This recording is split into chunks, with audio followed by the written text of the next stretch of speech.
El día de hoy vamos a conversar sobre el riñón y vasculitis. A ver, siguiente diapositiva. Entonces ustedes ya saben pues que la vasculitis es una inflamación de la pared del vaso, de los vasos sanguíneos, puede ocasionar hasta necrosis y sus manifestaciones dependen según el tipo y calibre o tamaño del vaso afectado. El diagnóstico final se hace mediante una biopsia. En este caso, cuando se sospeche de compromiso renal, una biopsia de riñón, ¿no? Siguiente. Entonces, el riñón constituye un órgano blanco frecuente que se afecta cuando se presenta esta vasculitis. Y como nosotros sabemos, hay vasculitis de grandes vasos, de mediano calibre y de pequeño calibre, ¿no? Esos son los tipos de vasculitis. De pequeño calibre, de gran calibre y de mediano calibre. Existen tres tipos de vasculitis, pero la vasculitis que afecta al riñón son la vasculitis de pequeño calibre. Eso por favor tengan presente, muy presente. El compromiso renal se presenta en la vasculitis de pequeño calibre. También puede afectar otros órganos cuando se presenta en forma sistémica. Su presentación es inespecífica y también existe un cuadro clínico también que afecta a distintos órganos, ¿no? Como el cerebro, el riñón, puede afectar el sistema nervioso central, también compromiso dérmico. Siguiente. Siguiente. Entonces acá tenemos la clasificación de la vasculitis, pueden ser de pequeños vasos como la granulomatosis de Bergerner, la panarteritis microscópica, el síndrome de Chure-Strauss, la púrpura de Nosse-Scheulen, la vasculitis por crioglobulinemia esencial, angeitis cutánea leucocitoclástica.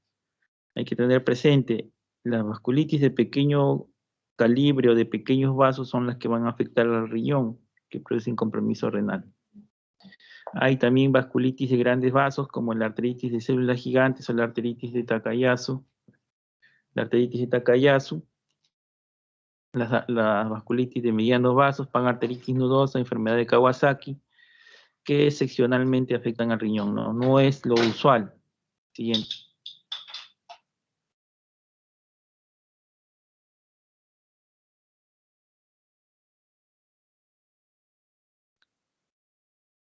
Acá hay otro tipo de clasificación, como había mencionado, ¿no? Tenemos la vasculitis de grandes vasos, de células gigantes, arteritis de Takayasu, no afectan al riñón en forma frecuente, la de mediano calibre, poliarteritis nodosa o enfermedad de Kawasaki, tampoco afectan al riñón. Las que afectan al riñón, vuelvo a repetir, son las vasculitis de pequeños vasos. Y acá hay una clasificación, ¿no? Que son la vasculitis por anticuerpos anticitoplasmáticos o anticuerpos ANCA. Y acá están los tipos de vasculitis asociados a estos anticuerpos ANCAs. Son la poliangeitis microscópica, la granulomatosis de Werner, la granulomatosis eosinófila de Chure-Strauss, son las que afectan ¿no? Se producen por anticuerpos anticitoplasmáticos. Y ahora este ANCA se puede hacer una inmunofluorescencia y la inmunofluorescencia va a determinar un patrón característico.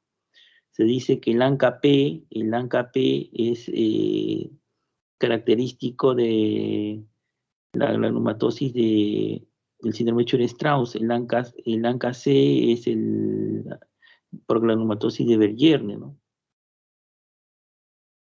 También podemos tener vasculitis asociadas a inmunocomplejos, como la vasculitis por crioglobulinemia. Esta se presenta en los pacientes que tienen infección por hepatitis. Las hepatitis, una complicación después de esta infección es esta vasculitis por crioglobulinemia. Vasculitis asociada a inmunoglobulina A o por el síndrome de Nosse-Scheulen, vasculitis de vasos variables como la enfermedad de Behçet, el síndrome de Cogan. También hay otra que es frecuente, ¿no? La vasculitis lúpica, también es otra vasculitis de pequeños vasos. Siguiente.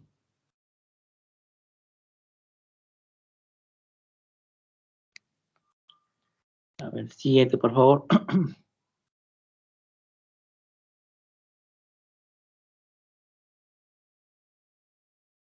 Entonces acá tenemos una clasificación, vean cómo viene la aorta, la arteria renal, la arteria interlobar, la arteria cuarta, la arteria interlobular, ¿no? En la anatomía. Y acá pues tenemos ¿no? La figura donde se ve que el parénquima renal está afectada por la vasculitis de pequeños vasos. Siguiente.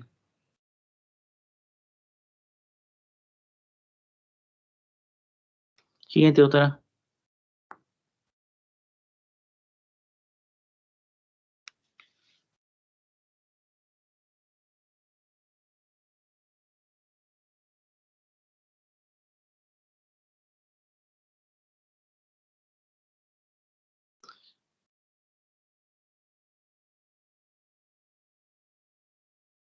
Ahí se ha pasado, ¿no? Acá están las vasculitis de grandes vasos. Ya saben, arteria de células gigantes, son enfermedad de Takayasu, de mediano calibre son la poliarteritis nodosa, la enfermedad de Kawasaki, de pequeños vasos. Las vasculitis pueden clasificarse según el patrón que se encuentre en la inmunofluorescencia, donde se puede ver si es como por un ANCA-C también, ¿no? Otra forma de clasificarlo es con el patrón y el de la inmunofluorescencia y si es ANCA positivo o ANCA negativo, ¿no? Y acá tenemos pues la clasificación, ¿no? Siguiente.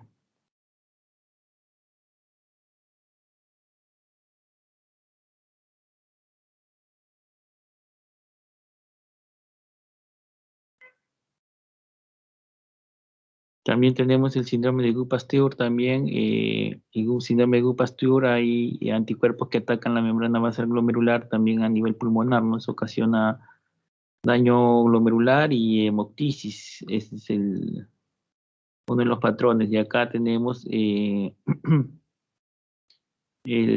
mecanismo cuando las vasculitis son también producidas por inmunocomplejos. Inmunocomplejos quiere decir un complejo antígeno-anticuerpo que se puede depositar en la pared del vaso sanguíneo, en este caso de los de pequeño calibre, y puede ocasionar un daño renal, ¿no? Como el lupus eritematoso, vasculitis lúpica, depósitos inmunitarios de inmunolina A en la pared, como la pulpa de Nosse-Schölln, en la globulinemia también, ¿no? Crioglobulinemia igualmente, ¿no? Siguiente.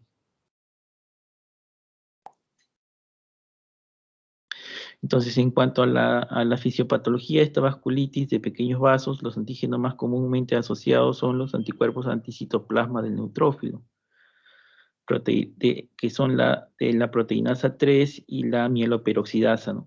Son estos anticuerpos que están en el citoplasma del neutrófilo, eh, van a atacar estas proteínas y van a producir pues este tipo de inflamación en la pared del vaso sanguíneo.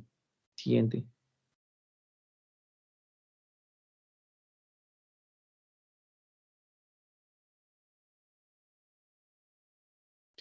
Acá tenemos las manifestaciones clínicas. La poliangitis microscópica tiene un 82% de compromiso glomerular. También anoten esto, ¿ah? Poliangitis microscópica tiene un 82% de compromiso glomerular. También puede tener compromiso de piel y articulaciones y pulmonar también. La poliangitis granulomatosa puede tener 80% de compromiso glomerular, 90% de compromiso pulmonar también.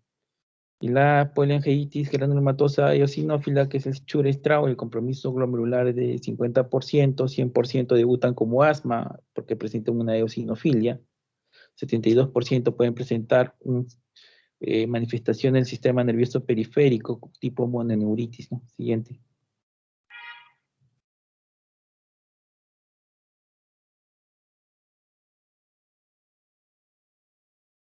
Y acá tenemos las características, ¿no? Que según qué órgano se ve más afectado. Y como ven ustedes acá, la poliangitis microscópica, la afectación renal es del 90% acá acá en el porcentaje, ¿no? Es un porcentaje importante.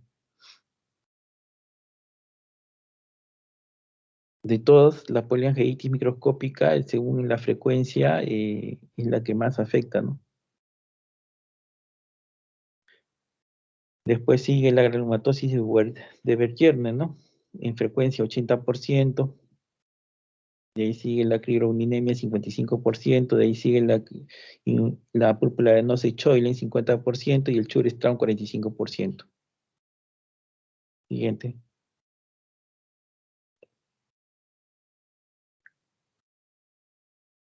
Estas son las manifestaciones clínicas de la vasculitis dérmica, sobre todo acá como vemos en la figura, miren ustedes, hay unas lesiones pápulo-eritematosos, con también signos de necrosis, ¿no? Signos de necrosis en la piel, ustedes ven ahí esas lesiones oscuras, tipo costrosas.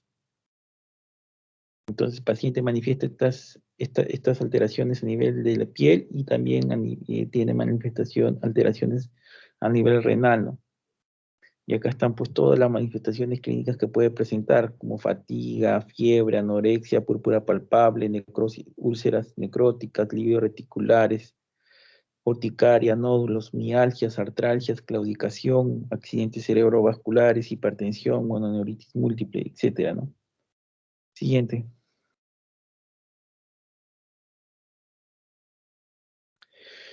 Entonces, como había mencionado, excepcionalmente la vasculitis de grandes vasos afectan al riñón, no es lo usual.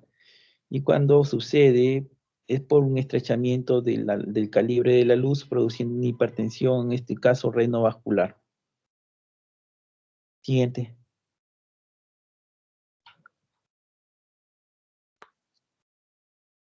La vasculitis de mediano calibre tampoco no producen afectación glomerular, no producen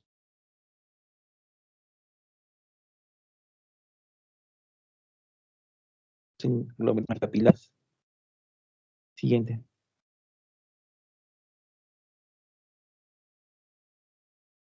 Acá tenemos, por ejemplo, se menciona la porotitis nodosa, son lesiones vasculares que se localizan en arterias de gran tamaño y mediano tamaño también, tales como las interlobulares, las arciformes, las corticales, ¿no?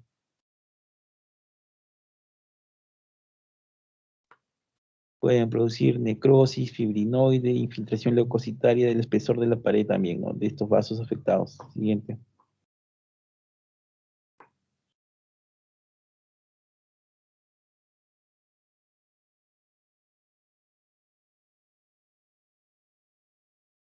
Entonces, las vasculitis de pequeño calibre son los que afectan el glomérulo, ¿no? Y producen y pueden producir, pues, lesiones isquémicas que afectan la función renal. Entonces, producen glomerulonefritis. Siguiente.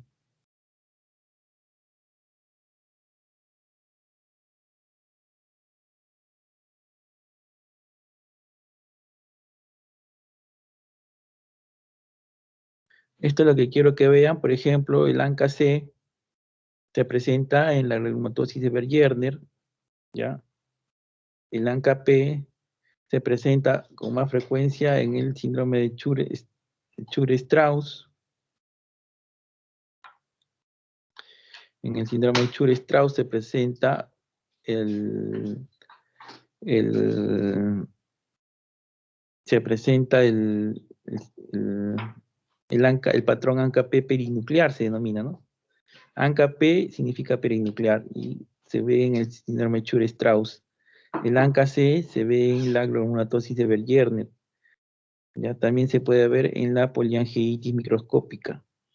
En la poliangiitis microscópica se ve ANCA-C, ya.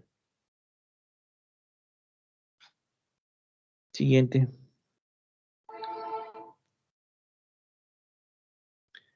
En la anatomía patológica vamos a encontrar lesiones, células inflamatorias, mononucleares y también depósito de fibrina, ¿no? Necrosis también. Y la cápsula de Bowman pues se altera y produce semilunas. Siguiente.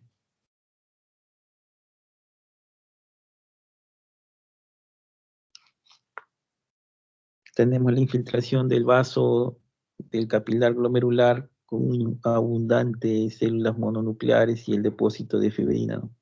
Bien característico, ya no se diferencian casi los vasos ya. Siguiente.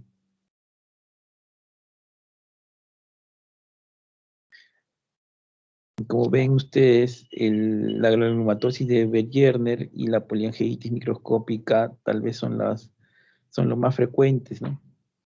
Que producen este compromiso renal. La granulomatosis de Bergerner y la poliangiitis microscópica. Y el anticuerpo que van a presentar es el ANCA-C, ¿no? ANCA-C,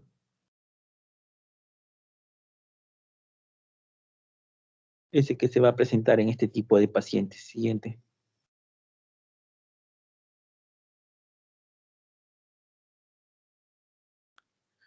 Igual, ¿no? La granulomatosis de Bergerner y la poliangiitis microscópica. Siguiente. Y esta es la inmunofluorescencia, pues, que hay que hacer a estos pacientes para ver la característica, qué patrón tiene, si es perinuclear, si es citoplasmático. Para esto nos sirve la inmunofluorescencia cuando ya los pacientes tienen este patrón, este anticuerpo positivo ANCA, ¿no? Siguiente. Y el tratamiento, pues, son con inmunosupresores y corticoides. Bueno, hasta aquí, ¿alguna pregunta, alguna consulta?